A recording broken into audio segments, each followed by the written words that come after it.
ये मुझे दो और दोस्त मिले हैं, मैं इनसे करता हूँ बातचीत। अस्सलाम वालेकुम भाई। वालेकुम सलाम जी। क्या नाम है आपका? जी मेरा नाम अमाद है। अमाद है? जी जी अमाद। अच्छा अच्छा। और आपका नाम भाई? अब्दुल हनान। अब्दुल हनान। जी। अब्दुल हनान कहाँ से हो? हम बाराको से। बाराको से दोनों?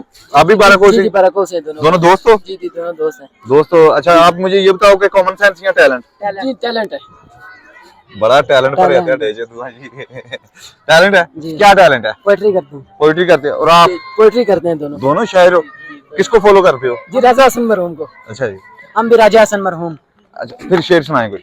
कहते हैं कि अल्लाह ना करे वो तू की प्यार होवे, अल्लाह ना करे वो तू की प्यार होवे, आजकल प्यार निभाना भी बहु बंदा आपे दे किसे दा हो जांदा, किसे नु अपना बनाना बहु हाय हाय। दुनिया रुस जावे ते मान जांदी, रुसिया यार बनाना बहु चोर सजन टूर जावा निस्फिरान जगुते, दिल नो बुलना बुलाना बहु हाय हाय क्या बात है। बहुत अच्छा जी, बहुत अच्छा। तुसी कौन सुनाऊं? हसन भाई लिखा कि तेरे बात प्यारे तेस मेनू किधर जासी दीवाना ना रुसिया कर, तेस मादी से बड़ा हिसाब होसी तारे देसी जमाना ना रुसिया कर, ते कड़िया मुलाकात नहीं है जे तू याद है सर रोसी दिल मस्ताना ना रुसिया कर, वो कैदी दिल नहीं बस्ती वीरान होसी टूट जासी हराना ना रुसिया कर, टूट जासी हराना ना रुसिया कर, अकबरी सच बरी। वाह वाह क्या बात है, क्या बात है। बहुत अच्छा लगा भाईजान आपसे बातचीत करके। Thank you so much.